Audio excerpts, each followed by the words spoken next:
Damos gracias a Dios, Dios les bendiga. Buenas tardes, tarde-noche de San Luis. 29 de junio, ya se acaba el mes de junio y mucho frío, mucho frío. Esperamos que el Espíritu Santo nos regale de su calor para que nuestro corazón se encienda. Amén. Padre Celestial, en el nombre de Jesús, te damos gracias por este día martes que nos permites compartir tu palabra. Bendice, Señor, a mis hermanos y hermanas de esta casa, bendice sus familias en el nombre de Jesús. Y gracias porque tu palabra me lleva a tu presencia, tu palabra me lleva a alumbrar mi camino, Señor amado Dios. En el nombre de Jesús, alumbra la vida de mis hermanos y hermanas, que tu Espíritu Santo los guíe y que en el nombre de Jesús tú saques de nosotros en esta hora toda obra del enemigo, toda obra de Satanás, toda trampa que esté puesta por delante, sea quitada en el nombre de Jesucristo, y toda tentación también sea echado fuera en el nombre de Jesús. Padre Celestial, que podamos vivir en esta tarde tu voluntad en nuestras vidas, en nuestra familia, amado Dios, en la iglesia de Cristo, en tu iglesia, amado Señor. Así que Padre Celestial, gracias por tu Espíritu Santo que sople fuerte en nuestro corazón, y gracias por el modelo perfecto que es Jesucristo para cada uno de nosotros. Que nos bendigas con esta palabra, nos des aliento y nos hagas ver, amado Dios, qué podemos corregir, qué podemos hacer para ganar almas para Cristo. En el nombre de Jesús te damos gracias, descansamos en tu presencia y gracias por esta palabra de nuevo, amado Dios, en el nombre de Jesús. Te amamos, Altísimo Señor. Amén. Te amamos y te necesitamos en el nombre de Jesús. Gracias te damos por todo. Amén y amén. Estamos compartiendo la carta a Santiago y estamos por comenzar el capítulo 2. Hemos terminado el capítulo 1 de Santiago, pero vamos a hacer el capítulo 2. Vamos a leer unos versículos del capítulo 2 hasta el versículo 4 y vamos a poder pedirle al Señor que nos guíe y nos enseñe el Espíritu Santo de esta carta, preciosa carta, práctica carta para vivir donde quiera que viva en el mundo. Yo puedo mirar la carta de Santiago y saber qué puedo corregir de mi vida. Amén. Amado Dios, gracias te damos por eso. Dice el versículo 1 del capítulo 2 de Santiago: hermanos míos, que vuestra fe en nuestro glorioso Señor Jesucristo sea sin acepción de persona. Porque si en vuestra congregación entra un hombre con anillo de oro y ropa espléndida, y también entra un pobre con vestido andrajoso, y miráis con agrado al que trae la ropa espléndida y le decís: siéntate tú aquí en un buen lugar, y decís al pobre: estate tú allí en pie, o siéntate aquí bajo mi estrado, ¿no hacéis distinciones entre vosotros mismos y venís a ser jueces con malos pensamientos? Hermanos míos, amados, oíd, ¿no ha elegido Dios a los pobres de este mundo para que sean ricos en fe y herederos del reino que ha prometido a los que le aman? Pero vosotros habéis, dice, afrentado al pobre. Dice: no os oprimís a los ricos, y no son ellos los mismos que os arrastran a los tribunales. Pregunta de nuevo en el versículo 7: ¿no blasfeman ellos el buen nombre que fue invocado sobre vosotros? Hasta ahí llegamos con esas preguntas. Y en el primer saludo que hace en el inicio, usa una palabra que es hermanos. Esa palabra me lleva a mí a pensar que ¿qué me hace ser hermano de otra persona?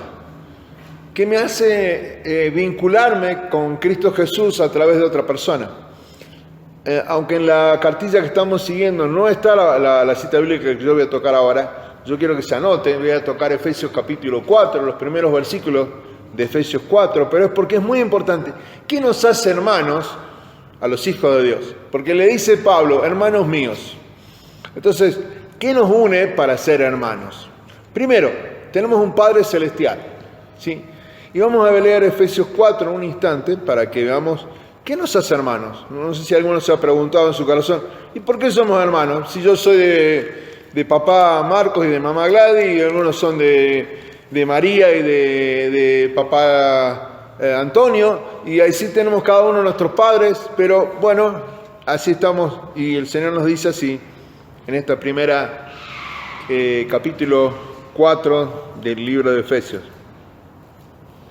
Dice: yo pues, preso en el Señor, os ruego que andéis como es digno de la vocación con que fuisteis llamados, con toda humildad y mansedumbre, Soportaos con paciencia los unos a los otros en amor. Dice el versículo 3, solícitos en guardar la unidad del espíritu en el vínculo de la paz, un cuerpo y un espíritu, como fuisteis también llamados, en una misma esperanza de vuestra vocación. El versículo 5, que es el que nos lleva a saber por qué somos hermanos. Un Señor, una fe, un bautismo, un Dios, y ahí viene la relación nuestra, y Padre de todos, el cual es sobre todos, dice, y por todos, y en todos. ¿Sí? Así que vamos a recordar esta cita bíblica. ¿Por qué somos hermanos? Si alguien te pregunta, ¿por qué son hermanos en la iglesia? Porque tenemos todos el mismo Señor, tenemos la misma fe, tenemos el mismo bautismo, tenemos todos un Dios y es Padre de todos, el cual es sobre todos nosotros y por todos y en todos nosotros. Y si alguna vez le preguntan, ¿por qué somos hermanos? Recuerda esta cita bíblica. A veces los hermanos dicen, no, pero yo soy hermano, ¿eh? ¿Pero por qué somos hermanos? Entonces estamos leyendo Santiago 2, y estamos leyendo ese Santiago 2, leyendo esa primer palabra. Entonces le dice, hermanos míos, sabiendo esto que hemos leído recién nosotros en Efesios 4, que vuestra fe en nuestro glorioso Señor Jesucristo sea sin acepción de persona. Saben que la fe es un acto de creer, es un acto de creer.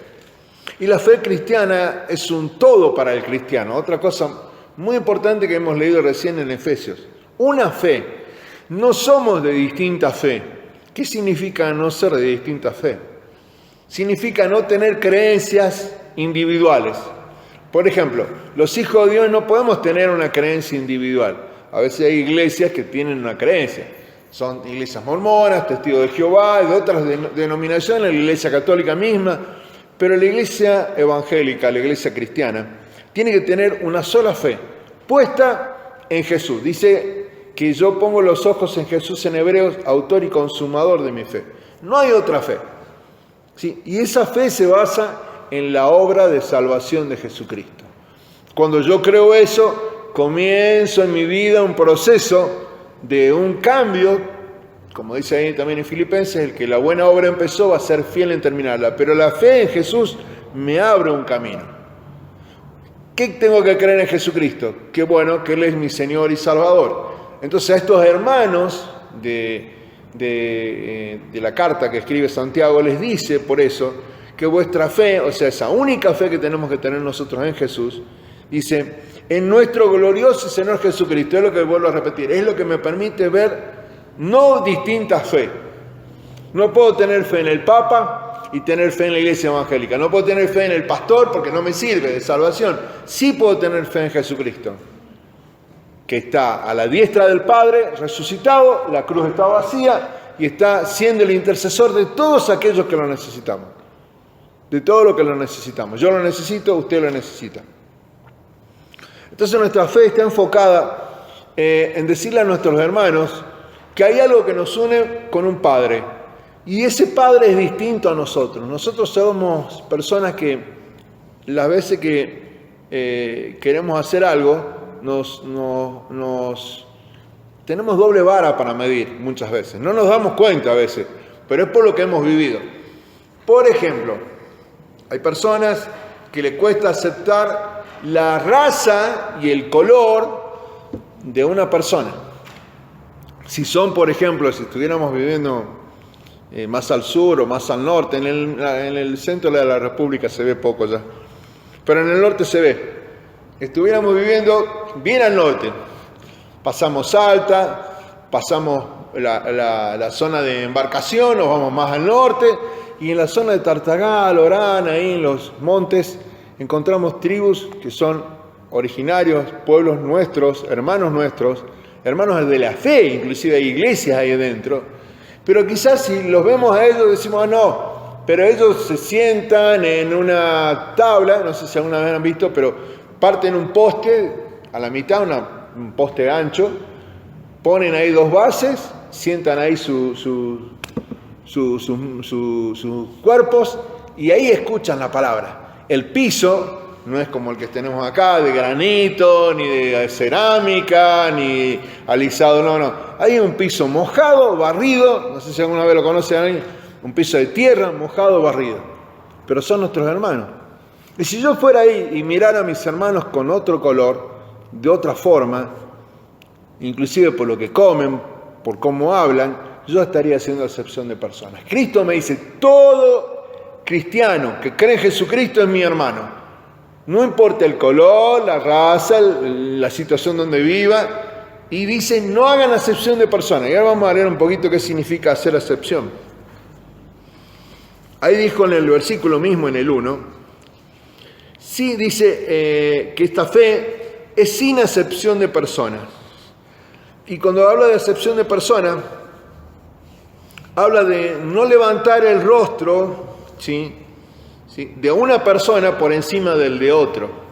Acepción es cuando yo levanto el rostro de una persona para ponerla más alta de otra persona, ¿sí? Es como que yo miro con más, como dice ahí la Biblia, va a decir ahora, con más sagrado. Es como que yo levanto la vista para mirar a esta persona como más alta y bajo la vista, haciendo acepción, para mirar a la otra persona como si fuera más baja, ¿sí?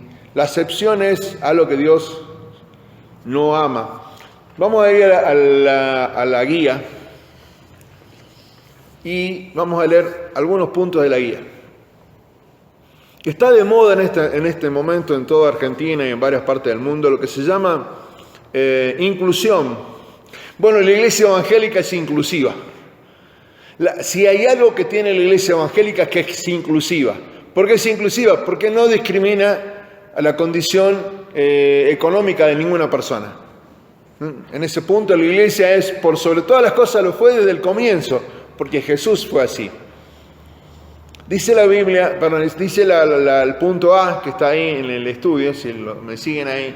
La fe gloriosa que tenemos, la fe en nuestro Señor Jesucristo, nunca debe estar asociada con acepción de personas, o sea, con discriminación. Y acá es bueno aclarar algo, ¿sí? Todo lo que sea basado en la Biblia es lo que el cristiano acepta. No es que el cristiano discrimine, sino que tiene que mirar con los ojos de Cristo. Cristo no ve, por ejemplo, un tercer sexo, no ve una tercera o un cuarto sexo, porque ahora ya no sé ni cuántos hay, porque ya le perdí la cuenta. Pero el Señor ve lo que creó, hombre y mujer, por ejemplo. Si la iglesia se mantiene en ese concepto, ¿sí? Y no cambia el concepto, no cambia el concepto de Dios entregado por el Señor ahí en el Edén, en el Génesis, no está discriminando a la iglesia, simplemente está haciendo uso de la palabra de Dios correctamente, ¿sí? La iglesia lo que dice, no discrimines al pobre del rico. Toda persona que llega con un problema espiritual, ya sea que ha transcurrido su vida, ¿sí? En un tiempo creyéndose que es mujer, siendo un hombre, ¿sí? Tiene un espíritu que lo está gobernando, que lo está tomando y tiene que ser libre de eso. Si la iglesia ofrece esa libertad también, ofrece esa libertad para no discriminar. La iglesia no discrimina a nadie, la iglesia es un lugar de liberación, un lugar de sanidad, ¿sí? Pero, vuelvo a repetir, la base está en la Biblia, ¿sí? Y acá en este punto el Señor sobre todas las cosas dice, no hagan acepción entre el que tiene mucho y el que tiene poco. Lo aclaro por las dudas. El mismo glorioso Señor no mostró parcialidad, y da dos citas bíblicas ahí. Deuteronomio, que es la segunda ley, eso está en el Antiguo Testamento, 10:17, y Hechos de los Apóstoles, 10:34. Eso ustedes lo pueden leer en casa. Así que tampoco deben hacerlo los que han puesto su confianza en Él. Hemos puesto la confianza en el Señor, pues miremos a todos por igual. A veces que las personas no ven a todos por igual, por lo tanto se producen las cosas desagradables que aparecen en la casa del Señor. Y en la vida nuestra afuera, que es eso lo más notorio. Santiago, usa ahí el punto, hay un punto I, usó palabras fuertes para recibirse a Jesucristo. El Señor de la gloria Visión Cristiana comenta, la religión cristiana, dice, aquí se denomina más explícitamente la creencia en el Señor Jesucristo, dice que es la gloria divina, por eso le llamó glorioso. No sé si vieron que le llamó glorioso en el primer versículo. Le dijo, hermanos míos, que vuestra fe en nuestro glorioso, por eso está hablando de esa palabra. Ese glorioso es la gloria divina que tiene Cristo. ¿Sí? Un llamativo término para Cristo, como la plena manifestación de la presencia divina y la majestad del Señor. Los judíos llamaron a esto la Shekinah. La Shekinah es una palabra que es, en hebreo, significa la gloria de Dios. La gloria de Dios. Cristo está siendo la gloria del Señor en este momento. Y cuando habla de eso, ahí está el segundo punto, dice, esto es especialmente significativo porque Santiago se considera amplia y apropiadamente, dice, como una de las primeras cartas que escribió del Nuevo Testamento.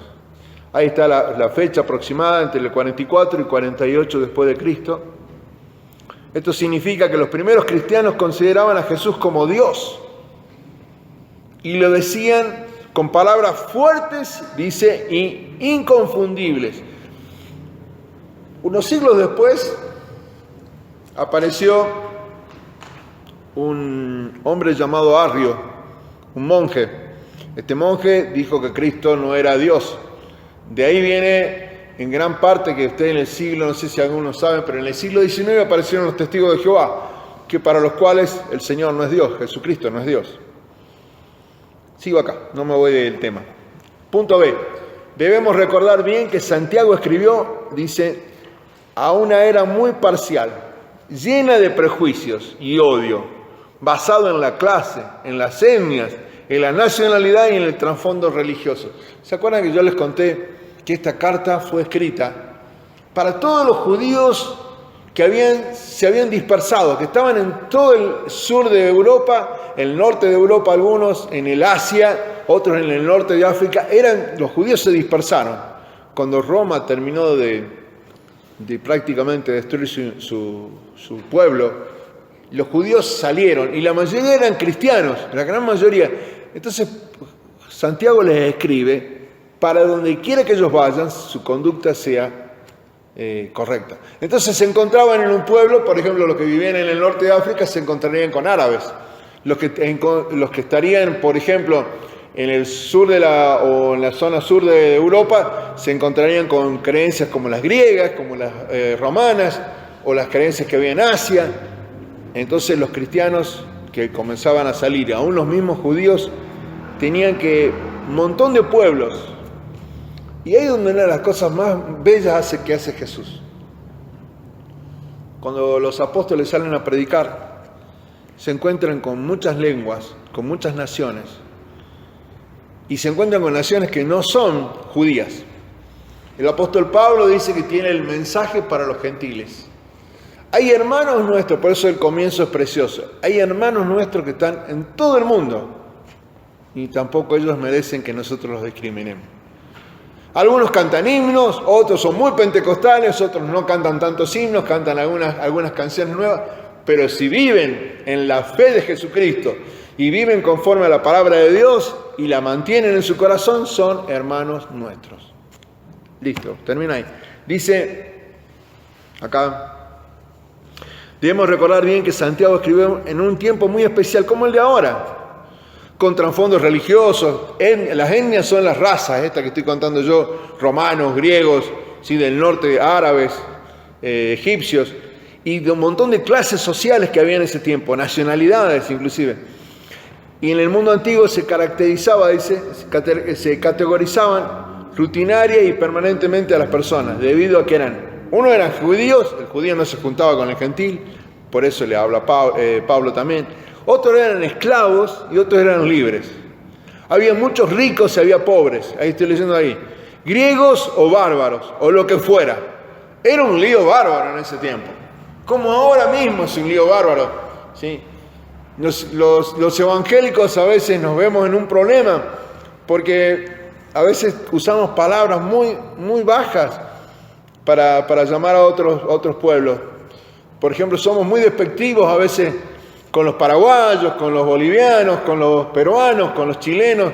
Los argentinos somos muy especiales. La iglesia no puede caer en esas macanas, no puede caer en esa acepción de personas, ¿sí? Porque estaría faltando al glorioso Hijo de Dios, ¿sí? Punto, ahí hay otro último puntito que nos viene bien. Un aspecto significativo de la obra de Jesús era romper las murallas que dividían a la humanidad y traer, dice, adelante una nueva raza humana en él. Hay que leer Efesios de nuevo. ¿Qué tiene esta nueva creación del hombre y de la mujer? Esta parte debe ser de las más lindas para estudiar. Me va a abrir el entendimiento, a ver si nos queda algo que nos abra el entendimiento. Efesios 2, versos 14 y 15. Leemos juntos la carta a los Efesios, a estos que vivían en Éfeso, que está después de Gálatas, y dice así, Efesios capítulo 2, versos 14 y 15. Amén. Lo tenemos todos, así que lo leemos juntos. Dice la Biblia así: porque Él es nuestra paz, que de ambos pueblos hizo uno. Hay un pueblo que se llama iglesia. Todo el que cree en Cristo Jesús y vive en esa fe, en el glorioso nombre del Señor, pasa a ser su nación, pasa a ser su pueblo. Y le dice así, dice, porque Él es nuestra paz, que de ambos pueblos, el gentil, todos estos bárbaros, para algunos griegos, para otros romanos, para otros árabes, para lo que hubiese en ese tiempo y aún para en este tiempo, ¿sí?, hace un solo pueblo. Por eso digo, si son de Bolivia, son hermanos nuestros, son la iglesia. Si son de Chile, son hermanos nuestros, son la iglesia. Un solo pueblo, una sola nación. Dice así, derribando la pared intermedia de separación. Acá no hay fronteras. ¿Saben que a veces las personas nos gusta hacer uso de las fronteras? Hasta el norte, ¿no? Hasta el Bermejo, ahí, del Bermejo para allá, que sea lo que sea. Hasta la cordillera de los Andes, hasta el río de la Plata. Los argentinos somos muy especiales. Me parece que en ese punto deberíamos aprender. Para el Señor no hay fronteras. Para Jesús no hay fronteras. Él alcanzó a todo el mundo. Y anoten algo ahí que no está, pero anótenlo porque se van a sorprender. ¿A cuántos les gusta el Espíritu Santo? Amén, ¿no? ¿A cuántos les gusta mirar al Espíritu Santo? Miren la tarea del Espíritu Santo. Dejen ahí un ratito y anoten esta cita bíblica que cuando la lean ahora van a entender por qué. Hechos de los Apóstoles, capítulo 1, verso 8. Dice la Biblia así. Hechos de los Apóstoles 1, verso 8. Miren esta gran nación que el Señor nos ha compartido. Pero recibiréis poder, habla del poder del Espíritu Santo, cuando haya venido sobre vosotros el Espíritu Santo. Y me seréis testigos. Y ahí comienza la gran división de Cristo que alcanzó hasta toda la tierra. Dice, y me seréis testigos en Jerusalén, en una ciudad, en toda Judea, en una nación, en toda Samaria, comienzan a hablar los pueblos gentiles, y hasta lo último de la tierra. Para el Señor no hay fronteras. Volvamos a Efesios capítulo 2, versos 14 y 15. Derribando la pared intermedia de separación. No hay frontera para Cristo. Por eso la iglesia del Señor es universal en ese punto. Saben que la iglesia, al ser universal, muchas veces tiene este nombre, católica. La iglesia católica dice que es universal. La iglesia evangélica también es católica. Es una iglesia universal, alcanza a todo el mundo. Aboliendo en su carne, la carne de Cristo, este glorioso Señor, las enemistades. A veces esta palabra es las diferencias que hay entre nosotros, las acepciones de personas que hacemos con otra nación. Por eso Jesús en Santiago le recuerda a todos los hijos de Dios, no importa el lugar donde estén, ya lo dije, somos hermanos en la fe. Dice, aboliendo en su carne las enemistades, esas que nos dividen, la ley de los mandamientos expresados en ordenanzas, para crear en sí mismo de los dos, gentiles y judíos, uno solo y un nuevo hombre, haciendo la paz mediante la cruz, dice el 16, reconciliar con Dios dice, a ambos en un solo cuerpo, matando en ella las enemistades. Cristo mató las enemistades. Para Cristo no hay acepción de persona. ¿Estamos? Bueno. Vamos a seguir en Santiago 2. A ver si podemos avanzar un poco. Miren lo que tiene un solo versículo, ¿no? Un solo versículo de Santiago, a algunos le cachetea fuerte la cara. Dice el versículo 2 ahora. Vamos a pasar al 2. Porque si en vuestra congregación, vamos a hablar de la palabra congregación en un instante, entra un hombre con anillo de oro y con ropa espléndida, y también entra un pobre con vestido andrajoso, dice el 3, si miráis con el agrado al que trae la ropa espléndida y le decís, siéntate tú aquí en buen lugar, y decís al pobre, estate tú allí en pie o siéntate aquí bajo mi estrado. Vamos a hablar de lo que es la palabra congregación, porque si dice, entra en vuestra congregación. La palabra congregación significa con todos juntos, significa uno, en realidad. En este caso, en el tiempo del Señor, eran las sinagogas, donde el pueblo era uno, todos juntos. Y Santiago, como les conté, les escribe a estos judíos diciéndole que no importa el lugar donde estén, ¿sí? Estos creyentes, ¿sí? Esta congregación, para nosotros es la palabra iglesia. La congregación es la iglesia. En griego se llama eclesia, se escribe cada kilo, L-E-S-I-A, eclesia. Y es que somos uno ahí, porque pensamos igual, sentimos igual, amamos igual.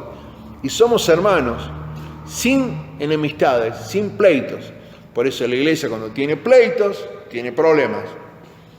Y los hermanos no se dan cuenta, y los pastores a veces sí nos damos cuenta de los pleitos entre los hermanos. Y la verdad que duele mucho. Anoten ahí entre paréntesis. Leer 1 Corintios 1:10. Y por favor hay que leerlo. Leer 1 Corintios 1:10. ¿Por qué? Porque el Señor le pide a la iglesia siempre que no tenga pleitos. Entre sí, ¿no? Entre nosotros. No puede haber un pleito.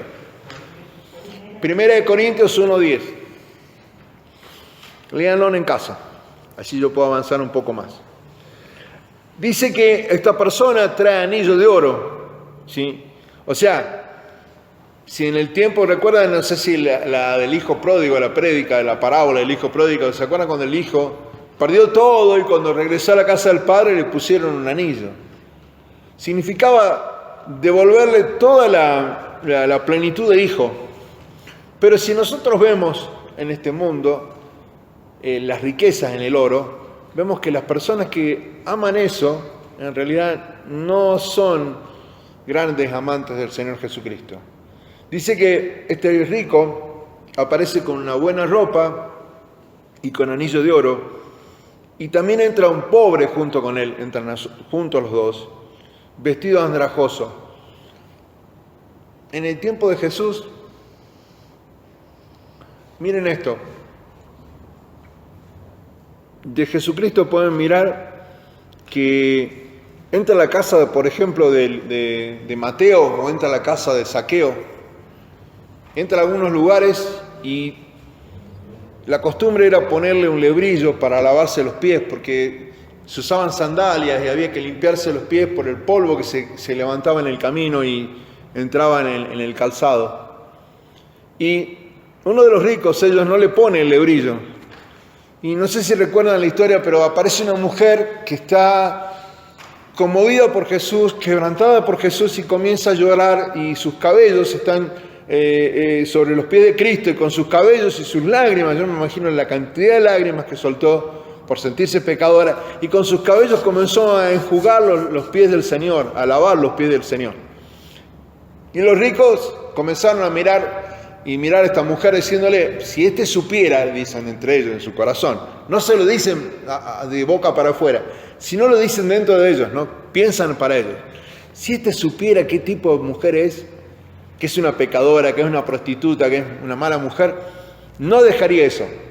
La echaría, la sacaría de su presencia.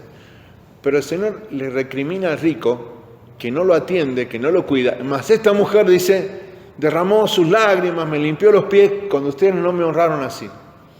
El Señor no hace acepción de personas. El Señor caminó, entró a comer con quien tenía que comer, comió con los ricos, comió con los pobres. Él estaba metido en medio de la sociedad. Cristo es parte de toda la sociedad que es la iglesia. El Señor no hace diferencia de eso. Entonces, cuando entran dos personas que tiene uno mucho y otro poco, la pregunta es, ¿cómo andaba, por ejemplo, Juan el Bautista? Miren, si nosotros viéramos entrar a un Juan el Bautista por la puerta de la iglesia ahora, más de uno se pega la vuelta, sale corriendo de acá y se esconde. Barba larga, ropa de vestido del desierto con cueros y demás. Un hombre que entraba y comía miel, langostas. La verdad que no nos gustaría nada. Pero era Juan el Bautista. Profeta como no lo ha habido sobre toda la tierra. Nosotros capaz que a Juan el Bautista lo haríamos sentar ahí en la última fila, porque no quisiéramos que venga para acá adelante. Jesús marcó siempre la diferencia. Él no hace acepción de personas. La iglesia en este momento, hay pastores que comemos con los ricos y no comemos con los pobres. Hay pastores que les gusta la plata del rico y no les gusta atender al pobre. El pobre le es una molestia. Eso va a pasar siempre.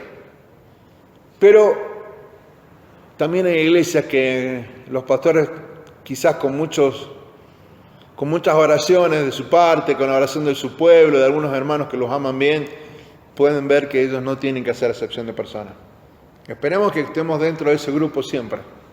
Siempre dentro de ese grupo. Porque es muy, muy feo hacer acepción de personas. En realidad, aquel que hace acepción de personas no es cristiano. No es un cristiano verdadero.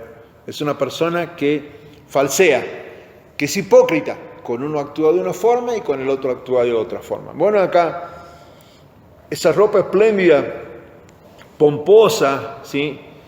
¿Se acuerdan de Herodes? No sé, yo por contarles un poco algunas cosas. ¿Se acuerdan de Herodes? Herodes fue quien condenó a Cristo, siendo él un rey falso de Israel. Dice que él le pone una túnica, lo viste como si fuera rey, ¿no? Y esa es la pompa que tiene Herodes. A Cristo lo vistieron con eso, pero Cristo era otra cosa muy distinta. Cristo no tiene pompa. Él es glorioso, por eso en el versículo 1 le dice, porque no le hace falta eso, tiene toda la gloria de Dios. Nosotros no tenemos idea de lo que es la gloria de Dios, pero algunos sí. Es la presencia más grande del Espíritu Santo y del Señor en nuestras vidas y ocupa todos los lugares posibles. En el Antiguo Testamento, cuando la gloria de Dios descendía en la casa del Señor, ¿saben qué sucedía? Nadie se podía levantar. La gloria del Señor tenía tanto peso que nos tiraba todos al piso. Era una nube, era la Shekinah de Dios. Esa gloria de Dios también puede estar en la iglesia ahora. La deberíamos pedir y anhelar, sentir esa presencia. Muchas veces se dice desde el púlpito, cuando se arranca la oración del comienzo, se dice, tomen la posición que quieran. No sé si se escuchan esa palabra. Y arrodíllense, queden separados. Pero la mayoría de nosotros deberíamos, si sintiéramos el peso de la gloria del Señor, de estar en la casa del Señor, hasta nos podríamos llegar a postrar delante del Señor. Delante de los hermanos, algunos. Hay iglesias de hermanos, yo he visto que se han postrado. No se pueden levantar porque el Espíritu Santo está sobre ellos. Dice así, esto que estamos compartiendo así. La ropa espléndida, recuerden, no me hace mejor persona. Un pobre, un pobre, ¿sí? Personas que no tienen todos los recursos y por lo tanto tienen carencias. Vuelvo a repetir, para el Señor esa persona no tiene diferencia. Y acá viene una parte que yo lo quiero leer. Dice, siéntate tú aquí en un buen lugar. Voy a leer el versículo 3. Y miráis con agrado al que trae la ropa espléndida. Y le dice, siéntate tú aquí en un buen lugar. ¿sí? Y deciste al pobre, estate tú allí en pie, en el lugar donde entró, lejos, o siéntate bajo mi estrado. Esa frase es muy interesante. Vamos a ir a la guía ahora para seguir con la guía un poquito. Dice, el punto 2 ahí de la guía, tiene un 2 y un 4, son los versículos que vamos a leer de 2 al 4. Un ejemplo del tipo de parcialidad que no debe tener lugar entre los cristianos, dice. Y bueno, vuelve a leer la cita bíblica que estamos compartiendo, ¿no? Vamos al punto A de ahí. La palabra antigua griega para referirse a congregación o asamblea es literalmente sinagoga, que le dije que es iglesia para ustedes. Es el lugar de reunión que tenían los judíos. El hecho de que Santiago llame al lugar de reunión de los cristianos sinagoga muestra que escribió antes que los gentiles fueran abiertamente recibidos en la iglesia. Nosotros ahora somos todos la iglesia. En el tiempo de Santiago, que Santiago escribió, la mayoría de los cristianos venían de un linaje judío, eran los primeros que se convertían, fueron judíos. Y al convertirse, los mismos judíos, sus hermanos que se hacían la iglesia del Señor, los echaban fuera, los dejaban sin la herencia, los dejaban sin el alimento, los corrían de sus casas. Cuando uno lee Hechos de los Apóstoles en los primeros capítulos ve eso. Fueron corridos los primeros cristianos, por eso también se armó la dispersión, esto que se conoce como diáspora. Dice, este es el único lugar en el Nuevo Testamento en donde la asamblea de los cristianos es claramente llamada una sinagoga. Era exactamente lo mismo. Recuerden que estamos hablando de judíos que se convertían, judíos que se habían ido por toda esta zona conocida. Hasta la última grieta entre el judaísmo y el cristianismo, los cristianos y no cristianos, judíos, usaban de manera seguida la misma palabra para un lugar de reunión sagrado, la congregación. Eso que dice Visión Cristiana está agregado por mí. Quiero dar vuelta a la hoja hacia la hoja número 2. Dice así: como los cristianos en este periodo no utilizaban edificios como iglesia, lo que nosotros tenemos no es la iglesia, nosotros tenemos un templo. ¿Sí? Tenemos un templo. La iglesia somos los seres humanos cuando somos hijos del Señor. Su lugar de reunión era normalmente una gran habitación en la casa de algún miembro rico o en un salón alquilado para este fin. ¿Sí? Hechos 19, verso 9. Eso se puede leer ahí en Hechos 19, 9. Donde los forasteros eran libres de asistir a los servicios ordinarios. Y estos debían ser bienvenidos siempre, pero sin ningún tipo de servilismo o esnovismo. ¿Sí? Esas dos palabras son interesantes. Servilismo es cuando aquella persona se vuelve, ¿sí?, servil a otro. O sea, y esnovismo es que no sean raros, que no sean bichos raros, digamos, si sería más o menos la palabra. Entonces, si yo veo que la persona que entró recién, y le digo al pobre, quédate tú allá en el fondo de la iglesia, en el fondo del templo, y no vengas para adelante, ¿sí?, yo estoy haciendo esnovismo. Porque le dejo al rico que tiene mucha plata y que tiene el anillo de oro y la ropa buena que venga acá adelante. Pero al otro lo dejo allá atrás. Y le dice ahí en la misma cita bíblica que hemos leído al comienzo que lo ponga, o si no, lo deje al estrado de sus pies. ¿Se acuerdan cuando hay una cita bíblica que dice que el Señor va a poner a Satanás en el estrado de sus pies? Bajo sus pies. Lo está ubicando en el lugar más bajo que lo puedo ubicar. Quédate allá abajo, porque no te quiero ver cerca mío, ni te quiero mirar. Lo está poniendo allá abajo, casi a la misma condición que Satanás. Al pobre. Mirá la diferencia que hacen las personas en este tiempo, inclusive en el tiempo ese del Señor. Un hombre con anillo de oro, esto muestra que era rico, estoy leyendo en el punto B. En la sociedad romana los ricos usaban anillos en su mano izquierda, con gran liberalidad. Los anillos, ¿sí?, se utilizaban con gran ostentación, pues era una marca de riqueza. Habían anillos que tenían por ejemplo, yo mandaba una carta y mi familia era de riqueza, y se mandaba la carta, en ese tiempo se usaba el lacre. Ahora hace el siglo pasado, en el siglo XX, se usaba mucho.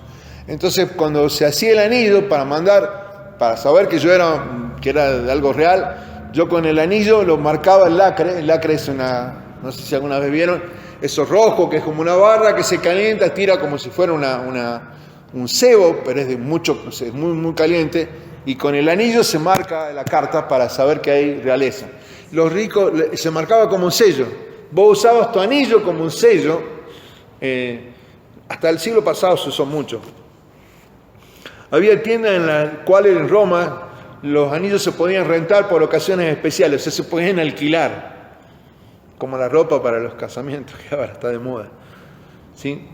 Un pobre con vestido andrajoso, esto significaba uno muy pobre, hasta ser mendigo, mendicidad. Y dice, ahí hay un punto C, y comienzan estas preguntas que están en la Biblia, ¿sí? Las preguntas están en el versículo 4, que dice: ¿no hacéis distinciones entre vosotros mismos y venís a ser jueces con malos pensamientos? El favorecer al hombre rico por encima del hombre pobre, en la forma que lo describe Santiago, muestra una profunda carnalidad entre los cristianos. La misma carnalidad que hay ahora de algunos hombres de Dios con el que más tiene y con el que menos tiene. ¿Sí? Son carnales, no son espirituales, porque acá la iglesia del Señor, los miembros de la iglesia de Cristo, somos personas que tenemos que ser espirituales y no carnales. Sus malos pensamientos son evidentes por sus acciones parciales. A este en el fondo o acá bajo mis pies, en el estado. Aquel en el buen lugar que se siente. Saben que yo he visto con mucha tristeza a veces que a los ricos se les perdona cosas en la iglesia. Son los que traen ofrendas, muchas veces ricas. Muchos no diezman, pero acercan buena plata. Dan menos de lo que ganan en realidad a veces, ¿sí? Y se les da honores que no corresponden. Ni siquiera diezman, porque por ejemplo dan menos del diezmo, pero como dan, son bien vistos. Se les permite seguir con sus vicios, seguir con sus pecados, que nunca se corrijan, que nunca corrijan sus bocas, como dice Santiago de la lengua después, y que aparte que sean personas que anden engañando a hermanos de la iglesia, porque lo hacen. Los toman de empleados en sus fábricas, yo lo he visto en Salta, no voy a decir acá en San Luis, pero en Salta lo he visto. Ser empleados por un hombre rico, muy rico, y la persona rica pagarles mal al pobre. O sea, pagarle mal al hermano de menor condición, porque eran hermanos, los dos iguales, y al pastor decir, no, este tiene razón. Dándole la razón al rico y no al otro, ¿no? Pero te tengo que pagar un sueldo de empleado de comercio de, 45.000 pesos. No, bueno, pero yo puedo pagarte 20. Qué bueno el hermano rico que le paga 20 y no le paga 45. Eso lo he visto. He visto hermanos que han sido escondidos de una panadería muy grande, lo han escondido en los lugares donde se deja la levadura, que no le dé el sol, porque la levadura fermenta al calor, en un lugar frío, los han escondido cuando han venido me han contado, soy testigo de eso, que los han escondido en esos lugares cuando venían, por ejemplo, los inspectores para hacer las inspecciones, para que no los encuentren trabajando. Para no ponerlos en blanco. Y lo peor es que si yo soy el que lo estoy sabiendo como pastor, lo tengo que decir. He visto hermanos engañar a otros y cobrarles lo que no les deben cobrar, haciendo usura. Bueno, pero sigo acá, vamos a la parte más linda, porque el Señor nos quiere a todos iguales, eso es lo que más me gusta a mí. Amén. Dice, lo expresado anteriormente muestra que nos importa, estoy en el punto I del C, de esta hoja 2. Nos importa más la apariencia externa que el corazón. ¿Se acuerdan que hay una cita bíblica en 1 Samuel que está ahí? Que, miren, ¿se acuerdan cómo miró el profeta Samuel? ¿No? Estaban todos los hijos de Elí, los hermanos de David, y venía el guerrero fuerte Eliab, venía el otro. No, este es el elegido, este va a ser el rey. No, ese no, decía el Señor. No, este va a ser el rey, otro hombre de guerra, poderoso, mirá los músculos que tiene, mirá el buen parecer que tiene. Ese no. Y me quedé sin hijo, dice Elí. No, te queda algo más, le dice el profeta. El que está en el campo, ese que cuida a la oveja, ese que mata a los leones y a los osos, que es chiquito, que no es tan grande, pero es el más joven. El más bello de todos era, ¿no? Pero resulta ser que mandarlo a llamar. Yo creo que Elí dijo, no, ¿qué lo vamos a traer? ¿Qué va a hacer ese? Elegí uno de los míos, de los que tienen más fuerza. Y saben que fueron por David. Y el Señor le dijo, esto que va a decir ahora acá. Vamos a leer juntos acá lo que dice el estudio bíblico, que dice: pero el Señor no ve lo que el hombre ve, es lo que ve el hombre. Pues el hombre ve la apariencia exterior, pero el Señor ve el corazón. Del rico y del pobre, el Señor ve el corazón. 1 Samuel 16:7. Dios ve al corazón y nosotros también deberíamos verlo. Eso fue lo que dijo con David. Así lo escogió. No por lo alto, por lo fuerte, sino porque el corazón de David era el corazón de un hombre, de un pastor. Sigo acá. Dice: muestra que entendemos mal quién es importante y bendecido a la vista de Dios. Cuando asumimos que el hombre rico es más importante para Dios o más bendecido por Dios, entonces ponemos mucho valor en las riquezas materiales. Muestra un rasgo egoísta en nosotros. Usualmente favorecemos al hombre rico sobre el hombre pobre, debido a que creemos que podemos obtener más del hombre rico, esto es por plata, y podría hacernos favores que el hombre pobre no puede. Jesús tiene un encuentro muy especial y yo quiero leerlo. Tampoco está ahí el ejemplo, pero quiero mostrarles cómo mira Jesús. Quiero que vamos a Lucas un ratito y veamos la historia que está narrada en Lucas. Cuando Jesús está mirando el arca de la ofrenda y ve a la viuda pobre entregar todo lo que tenía ahí. Lucas 21. Y esto pasa. Lucas 21 del 1 al 4. Anótelo ahí porque es un ejemplo de cómo actúa Jesús. Con la diferencia del que tiene mucho y el que tiene poco. Esto es práctico. Eso es lo lindo de Santiago. Es tan práctico, es tan bello. Capítulo 21 de Lucas, versículo 1 al 4, dice así: levantando los ojos, vio a los ricos que echaban sus ofrendas en el arca de las ofrendas. Vio allí también una viuda muy pobre. Miren el mismo tema de lo que estamos contando ahora, ¿no? Que echaba allí 2 blancas, 2 pequeñas monedas son.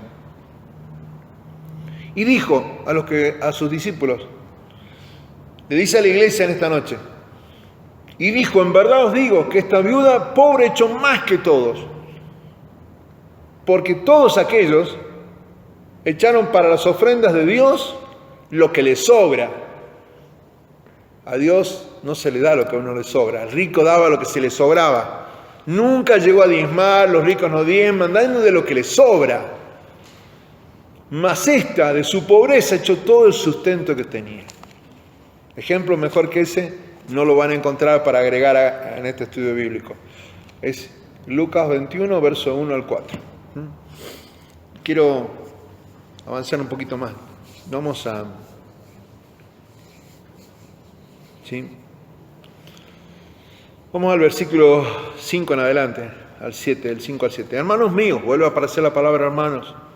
Estoy leyendo Santiago 2, verso 5. Hermanos míos, amados, oíd. Ahora, cuando el Espíritu Santo nos dice oíd, es, a ver, presten atención. Cuando el Señor me dice oíd, es imperativo. Yo tengo que prestar atención a esto. Si yo no presto atención, estaré pecando. A ver esta noche. Dice, ¿no ha elegido Dios a los pobres de este mundo para que sean ricos en fe? Vamos a la viuda, ¿no? La de recién, ¿no? Y herederos del reino que ha prometido a los que le aman. Leímos Lucas, ahora le agrego otra cita bíblica más. Vaya a Mateo capítulo 6. Anótela ahí, tampoco está. Pero solamente es para recordarle de este hermoso Señor que se llama Jesucristo. Perdón, Mateo capítulo 5 perdón, Mateo 5, estoy diciendo mal. Mateo 5. ¿Sí? Y voy a leer el versículo 3, lo que se conoce como las bienaventuranzas. Hace poco mi esposa con unas hermanas dieron el estudio en Las Buenas Nuevas Han Llegado, en el estudio del día jueves, en la radio. Dice el versículo 3 de la bienaventuranza o el sermón del monte, como se conoce. Bienaventurados los pobres en espíritu, porque de ellos es el reino de los cielos. Anótelo también esa cita bíblica. ¿Sí? Bienaventurados los pobres en espíritu, porque de ellos es el reino de los cielos. Sigo leyendo el versículo 6 de Santiago 2. Pero vosotros habéis afrentado al pobre. Afrentar significa ponerle el rostro duro. Uno afrenta a alguien, no sé si usted sabe, la afrenta es cuando uno mira a otros con la cara así, como sería como más dura, ¿no?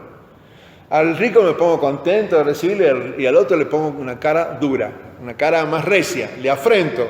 ¿Sí? Mi cara no es tan buena para el pobre. Dice el versículo, no haber afrentado al pobre, dice, y pregunta, ¿no os oprimen los ricos y no son ellos los mismos que os arrastran a los tribunales? Recién conté algo que vi en vivo y en directo en mi tierra, allá en el norte, en Salta. ¿Sí? Los ricos son los que a veces llevan a otros ante la ley, ante la justicia. Y eso mismo a veces pasa dentro de la iglesia. El que más tiene, el que menos tiene, lo oprime y lo lleva a ponerlo delante de los jueces injustos. Si antes hubiésemos estado en el tiempo del Señor, los problemas de la iglesia, habían dos hermanos, por ejemplo. Uno trabajaba con el otro, o uno le vendía algo al otro. Y llegaba el momento del pago, y por alguna casualidad no se podía cumplir. No eran llevados los hermanos al juicio, allá afuera. Los hermanos eran juzgados en la iglesia. Se tenía que juzgar en la iglesia. La iglesia va perdiendo cada día más esa condición. Cuando ustedes quieran saber más del Señor, 1 Corintios 6, anótelo ahí. Lea 1 Corintios 6 y deje de andar llevando a los jueces injustos lo que corresponde que la iglesia haga cuando dos hermanos se meten la pata y se equivocan el uno con el otro. Si son buenos hermanos, yo creo que a la larga lo van a aprender los dos, pero a veces pasa. 1 Corintios 6. Ay, qué tentado que estoy a leerlo. Voy a leerlo, porque no me voy a caer con las ganas. Esto pasa. Tengan cuidado con esto.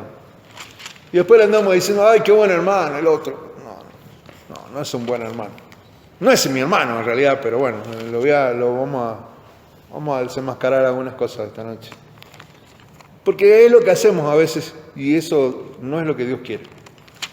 1 Corintios 6. Dice,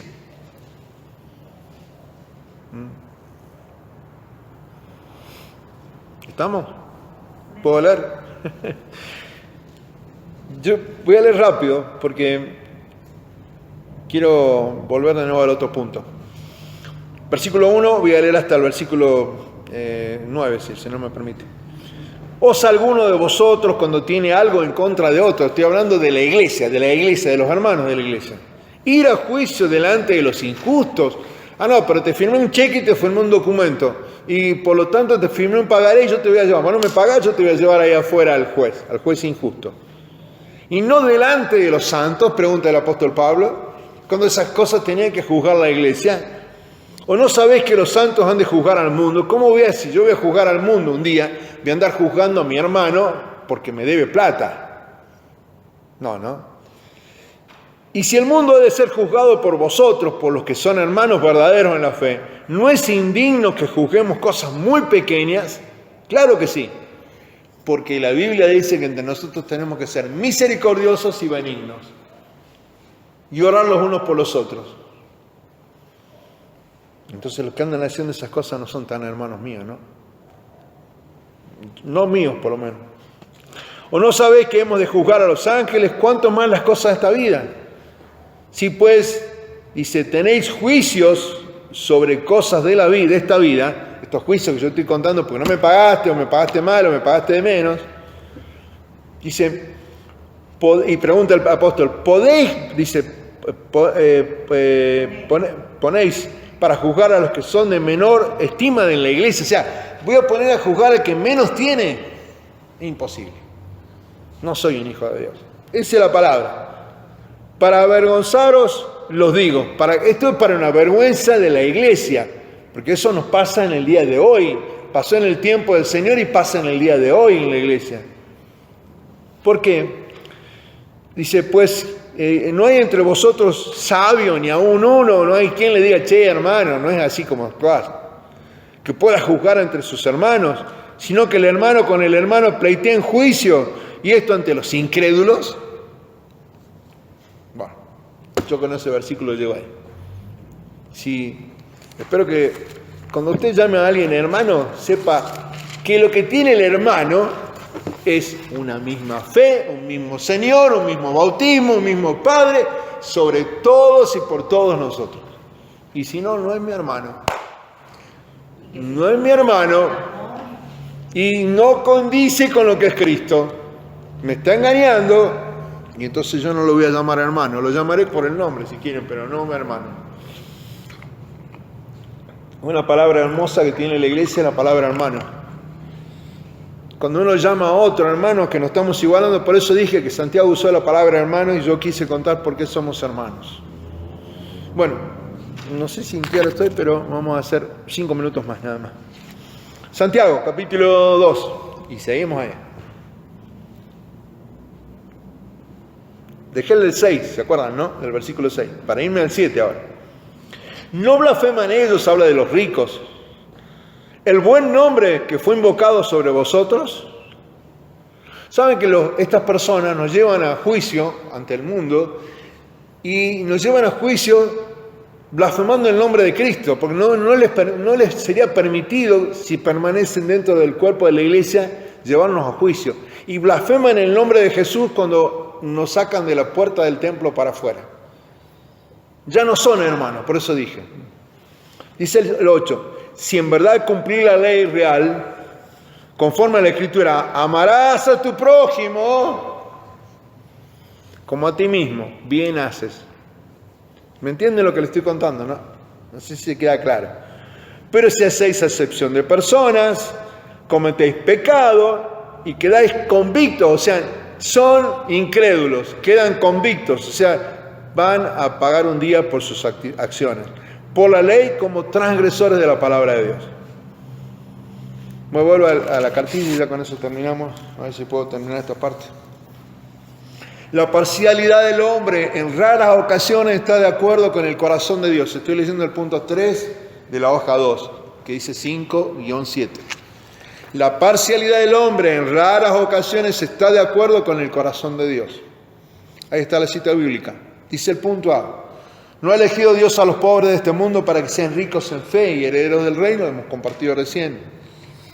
A pesar de que es fácil para el hombre parcializarse con los ricos, Dios no es parcial con ellos. De hecho, ya que las riquezas son un obstáculo para el reino de Dios. Mateo 19:24, usted lo lee en casa. Difícilmente, dice, un rico va a entrar en el reino de los cielos, porque ama más su posesión. Cuando lo compartimos al joven rico, al hombre rico, pero he guardado todo y soy tan bueno en la iglesia, pero cumplí todos los mandamientos, pero no me toquen el billete, no me toquen el monedero que tengo. Mateo 19:24. Hay un sentido en el que los pobres de este mundo son bendecidos especialmente por Dios. Dice el punto ahí, o 1. Son elegidos para que sean ricos en fe, porque los pobres de este mundo simplemente tienen más oportunidades de confiar en Dios. La joven viuda, la viuda esta que estaba ahí. Por lo tanto, pueden ser mucho más ricos en fe que un hombre rico. El rico puede confiar en sí mismo, lo hemos visto en este pasaje bíblico del hombre rico, que compartimos hace poco predicando. Pero el pobre no tiene ninguna fortaleza en la que refugiarse. No tiene la chequera del banco, la tarjeta de crédito, ni el mejor auto, ni la mejor propiedad.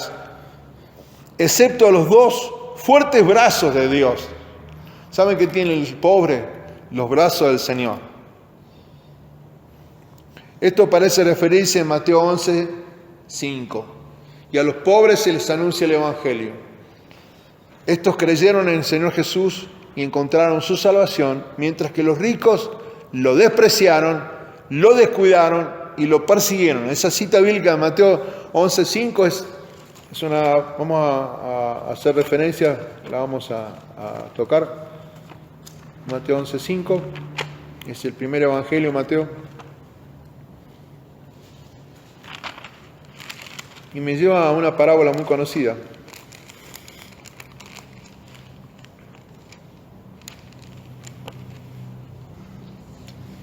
Después me lleva a este pasaje bíblico de Juan el Bautista, al que comenté recién.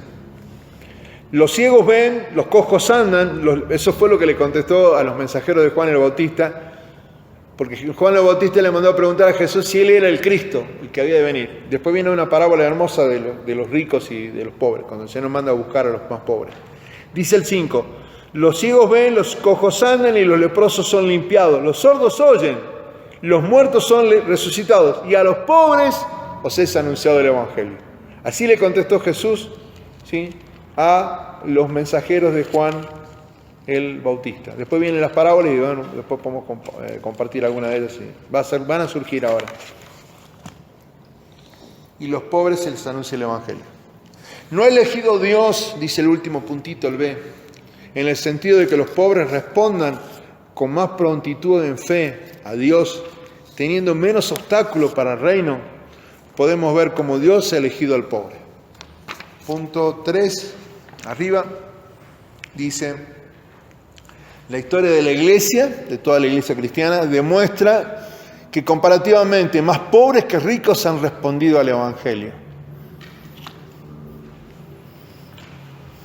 Saben que, les conté de lo que pasa en el norte de Argentina. Saben que la gran mayoría de los pueblos indígenas del norte son todos evangélicos, son hermanos nuestros, no son católicos, no son cristianos, no hay testigos de Jehová. Mucho pueblo evangélico hay en las comunidades de Huichí, en las comunidades Toba, Matacos. Muchos hermanos, cantan hermoso, cantan precioso. No cantan como los que escuchamos por ahí acá. Ellos cantan. A nosotros con mi esposa nos gustan los himnos. Yo quisiera que alguna vez conseguirle. Una vez, una noche con mi esposa estábamos buscando y ella me mandaba un versículo, unos hermanos que adoraban con casi nada, ¿no? Cantando unos himnos preciosos. Son muy bellos. Son muy buenos hermanos. Y lo que tienen que dan todo, otra cosa, no se guardan nada. No, pero no se guardan nada de lo poco que tienen. Lo poco que tienen te lo ofrecen, ¿no? Ah, no, pero yo tengo un pollo, yo estoy el ala y a veces me quedo con la pata muslo. No, ellos dan, si tienen el pollo te dan lo mejor, porque quieren darte lo mejor.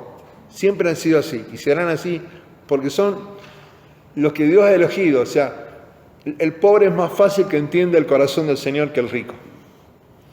Cuando elegimos a las personas por su apariencia, dice el punto 2 ahí, entonces perdemos el enfoque de Dios. Recuerden que Judas aparentaba tener mejores características de liderazgo que Pedro. Judas manejaba el tesoro de la caja, manejaba la plata, Judas Iscariote, pero terminó siendo quien por 30 monedas de plata, por codicia, terminó entregando a Jesucristo. El hijo de perdición se conoce. ¿Recuerdan, no? Pedro era el bruto, Pedro era el más bruto de todos, pero Pedro en lo espiritual le ganaba completamente a Judas. Pedro siempre contesta rápidamente y la mayoría de las veces contesta bien, como también mete la pata, pero Judas nunca contestaba, solo su apariencia, él quería dinero. Punto 3, ya último punto. Además podemos decir que Dios ha elegido a los pobres, en el sentido de que cuando añadió a la humanidad su deidad, vino a la tierra, entró en la pobreza. Recuerden cómo nació Cristo, recuerden cómo nació el Señor, en un establo, en lo que se conoce como un pesebre, es un lugar donde se guarda en la habitación bajo la casa, es un lugar muy humilde, no nació nada más que en la más humildad que pueda tener un ser humano. Ahí nació el Señor nuestro. Dice, vino a la tierra, entró en la pobreza. No hay nada más que los hombres teman más que la pobreza. El hombre teme ser pobre, ¿saben eso, no? Wow, no me digas que yo voy a ser pobre. Son capaces de desobedecer todos los mandamientos del decálogo de Dios, de las 10 leyes del Señor. Llegan a robar, mienten, engañan, hacen todas las cosas por no ser pobres. Pero es lo que Dios eligió.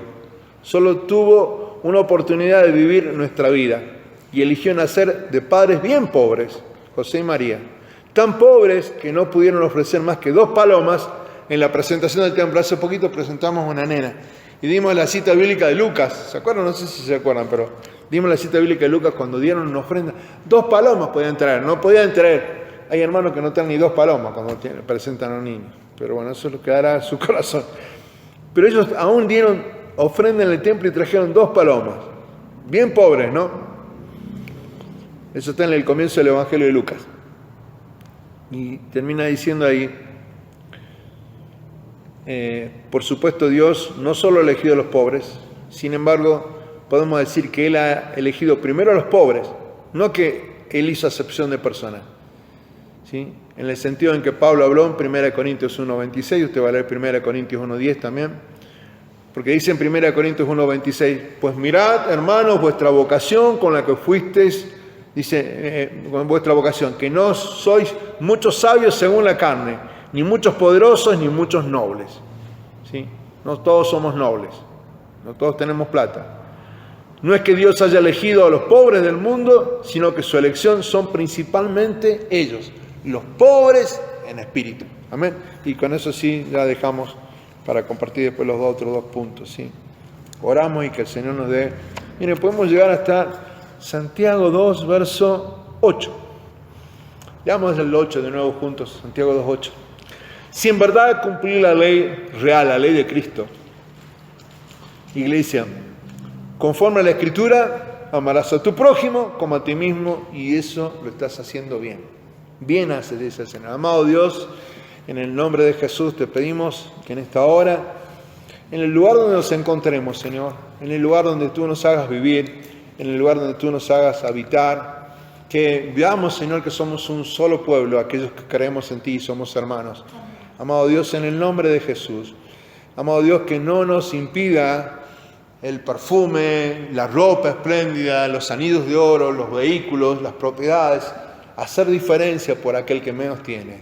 Amado Dios, en el nombre de Jesús, que todos seamos ricos, sin divisiones, sin apariencias, ricos en espíritu, ricos en la presencia de tu Espíritu Santo, ricos en tu presencia en nuestro corazón, y que nos amemos como tú nos amas, en el nombre de Jesús. Yo te agradezco por tu iglesia, la bendigo en el nombre de Jesús, y amado Dios, oro para que sea rica en el mismo corazón de Jesucristo, en el mismo amor de Dios. Y gracias por nuestros hermanos, gracias por donde están, Señor, en el lugar donde estén en este momento en el mundo, ellos que tienen, Señor, escasez de bienes, muchos de ellos en el nombre de Jesús oramos para que tú les proveas el sustento a ellos donde quiera que estén. Son nuestros hermanos, y como el cuerpo dice que somos uno y nos dolemos cuando el hermano sufre, nos dolemos en esta hora para aquellos que no tienen el pan, no tienen la cobertura, no tienen el cuidado, Señor, quizás en dinero para poder estar mejor, pero tú les puedes dar mucho más, Señor. Así que en el nombre de Jesús oramos por ellos, para que tú los guardes, los cuides y los bendigas como hasta el día de hoy. Son nuestros hermanos, no importa el color, no importa la raza, no importa la lengua, importa que te tenemos a ti, Señor, como un solo Señor, un solo Dios, un solo Padre, un solo Espíritu Santo, un solo bautismo y un Padre que es por todos nosotros, en el nombre de Jesús. Gracias por estar sobre todos nosotros. Amén y amén. Gloria al nombre del Señor. Gloria al nombre del Señor. Amén. Se ha hecho a las 19:22, así que vamos a...